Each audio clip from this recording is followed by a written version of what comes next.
If you're looking to get into FPV, have never touched an FPV drone before, and are trying to find an affordable all-in-one kit that includes everything you need, you're going to want to watch this video. This is the BetaFPV Cetus Pro kit, and it includes everything you need to fly FPV right out of the box. And the best part is, some of the equipment in this box you can continue to use with drones you buy in the future.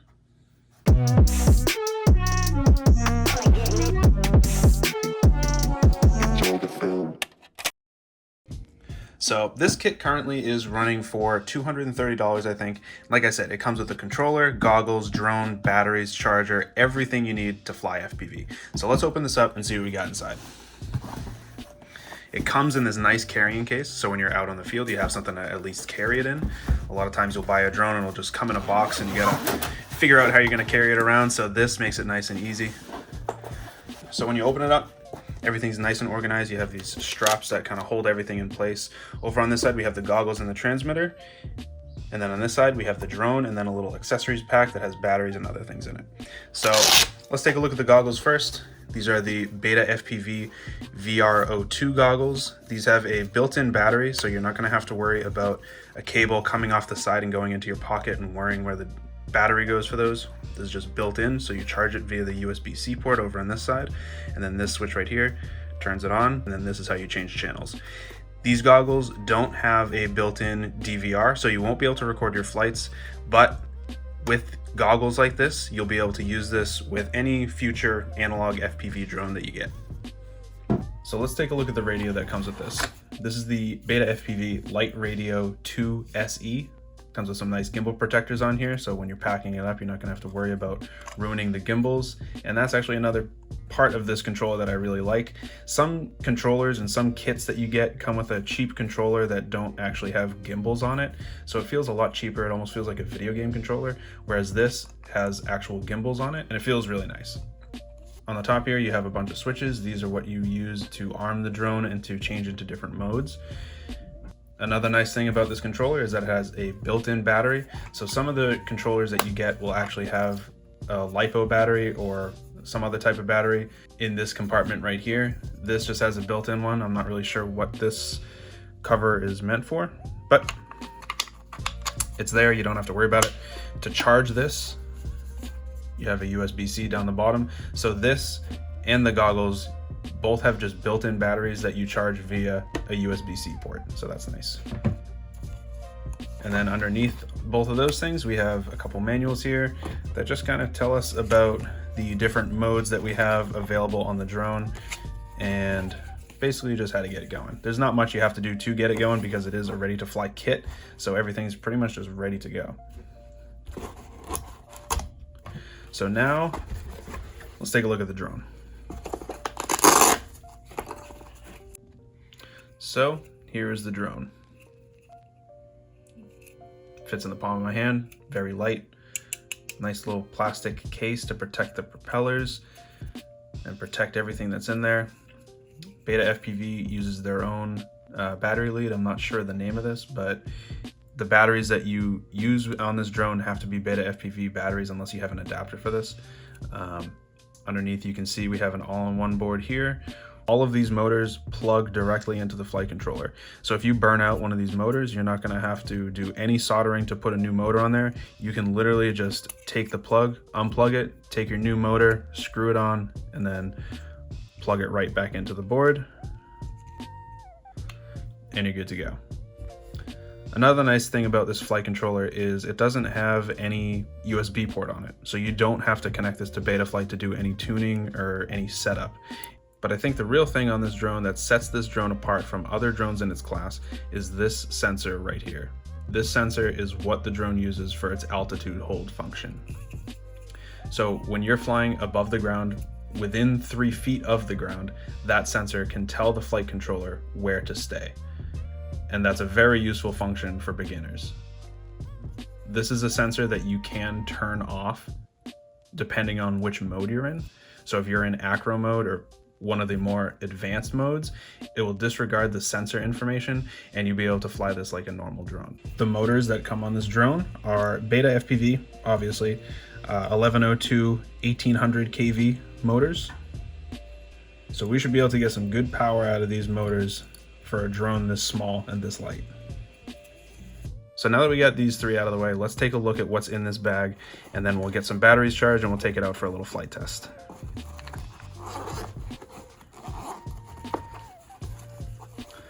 So this bag doesn't come up from the package, it's just kind of like secured to the box. But here we have a strap for the goggles.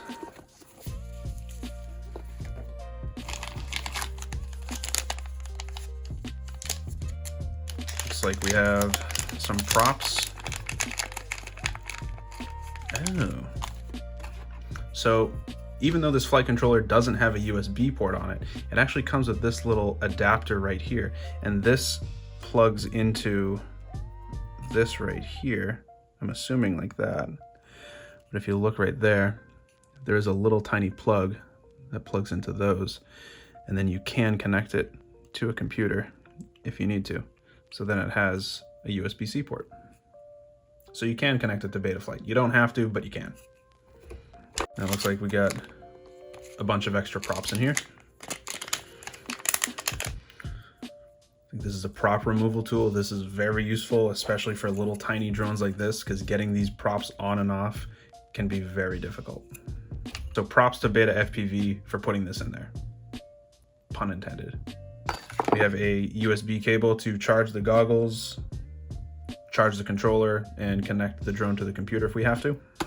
And then we have two 450 milliamp LiPo batteries. These are 1S, and then we have a little charger for them. And it looks like we can charge them both at the same time. All right, so I'm gonna get these batteries charged. I'm gonna get the battery in this charged and the battery in this charged, and we'll take it out for a little flight test. All right, so I just went to charge these batteries, and this is pretty damn cool. When you plug a battery in, it tells you the voltage. So you can see what voltage your batteries are at just by plugging it in.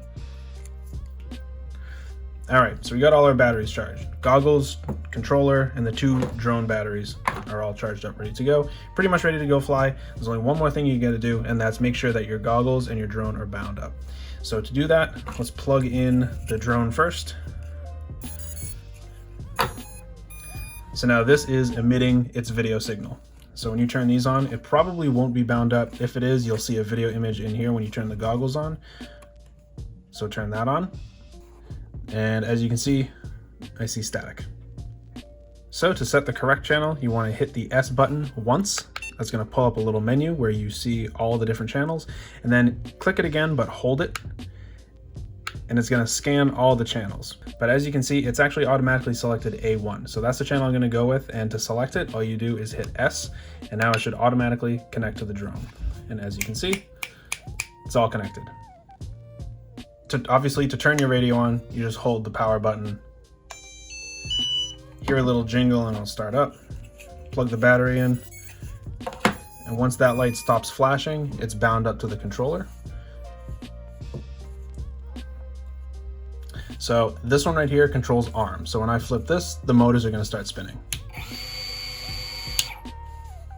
This right here controls turtle mode. So turtle mode is basically if you crash, you can flip this and then flip your drone over.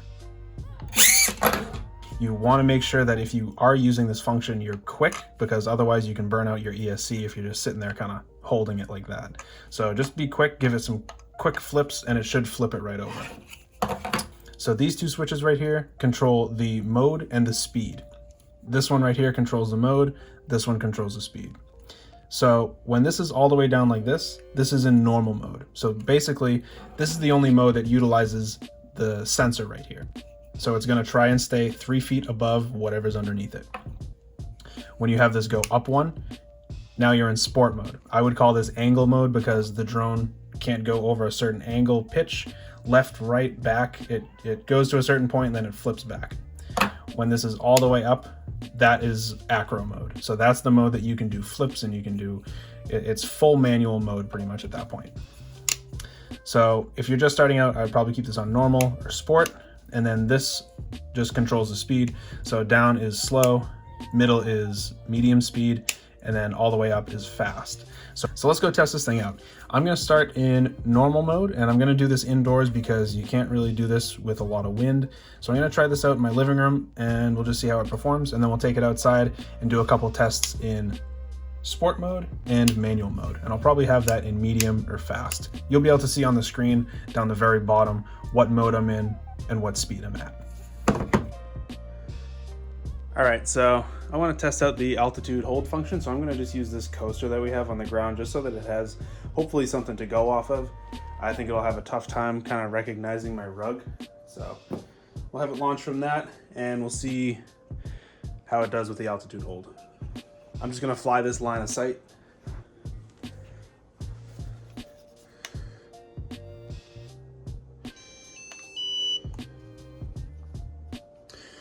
All the switches are down.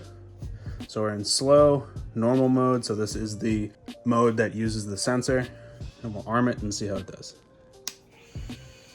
So I should be able to bring this stick up halfway and then it'll automatically launch. There we go.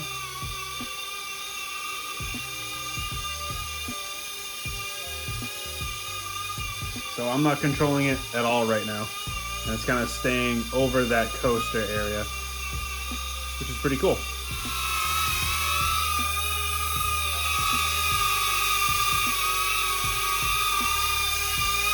I wonder if I move the coaster,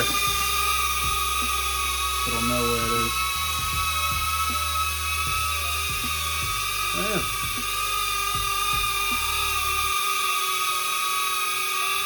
So that's pretty cool. Even with the coaster not in view anymore, it still is able to recognize the rug and actually stay in one spot.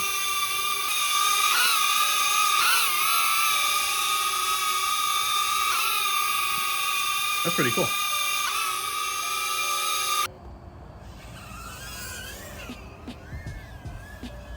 Wow.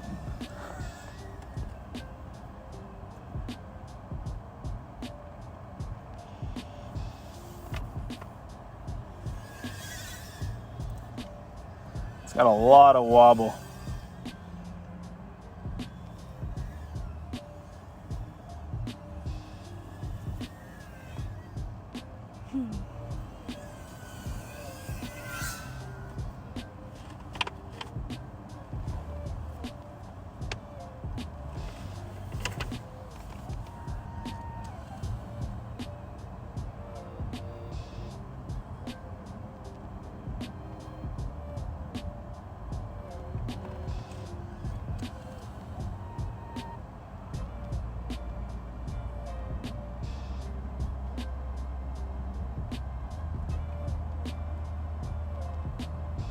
Try and go through the hoop. I gotta test the durability of this thing. All right, so now it's flipped over, so I can flip the turtle mode switch. Now it's in turtle, and I can give it a quick little like that, switch it back, arm, and I'm good. So that's another good part of this drone, is the fact that it has turtle mode built in, ready to go. So when stuff like that happens, you can just flip it over and fly away.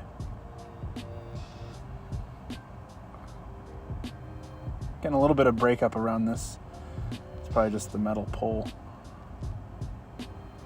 I gotta go through the hoop. I gotta do it.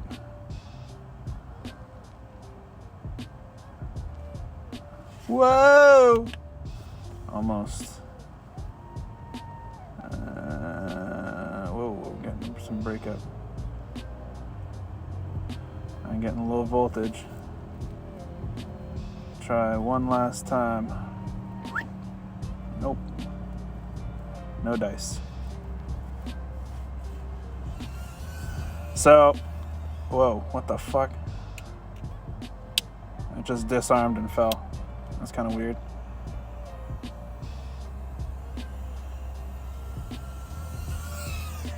So I think the wind really affects this. Otherwise, it's a pretty solid little indoor practice drone. And I think if you're just getting started, I think it's a solid option. So, final thoughts on the Cetus Pro kit. I think if you're just getting into FPV and don't have a set of goggles, a controller, a drone, or batteries, or a charger, or a case to carry it in, this is a very good kit. It comes with everything you need, and the best part is that you can use these goggles with any other analog drone that you get in the future. The controller is pretty solid. I like the fact that it has gimbals on it and has a built-in battery that charges via USB-C. That's actually a really good part about this entire kit. Everything charges via USB-C port. Something that I just found out about this controller is that you can actually plug it into your computer and use it with simulators. Overall, the controller feels nice, the sticks feel nice, and I'm pretty satisfied with this. The goggles I'm also happy with. You don't have to fumble with antennas at all since they're built in, which is nice. I think it does affect range a bit, but with a drone like this, you probably aren't leaving your yard or your house at all. It's also nice that the battery is built in. I think my only complaint is the fact that it doesn't have a DVR or an output so you can record your flights. Otherwise, it's a pretty nice set of all-in-one goggles for your first FPV drone. All right, on to the drone. If this is your first FPV drone, I think it's a very good option. It's durable. You get 4-minute flight times on the 1S batteries that are included with it.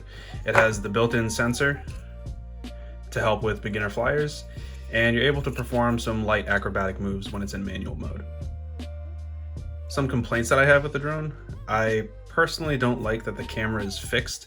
I like to be able to set the camera angle to an angle that I'm comfortable with for the specific drone. So for this one, I would probably want the camera angle down a little bit, and you can't really adjust it at all.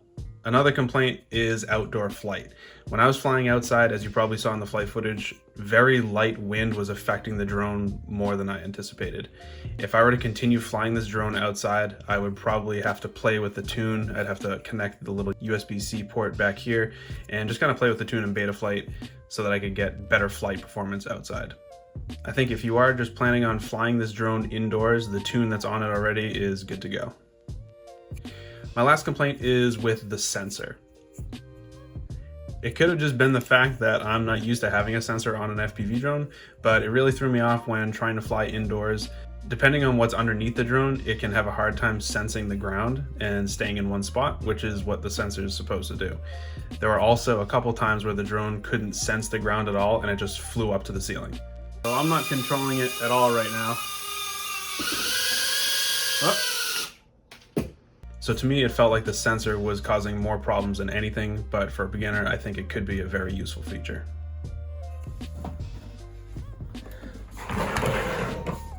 So, if this video helped you out or you enjoyed it, make sure you subscribe to the channel. I do a lot of FPV drone videos and builds and diags and pretty much anything. Anytime I have to work on an FPV drone, I'll film it and put it on this channel. And I do want to start doing giveaways, so keep an eye out for that on the channel. And otherwise, make sure you subscribe, leave a comment, like, share the video with your friends. I don't care. Whatever, dude.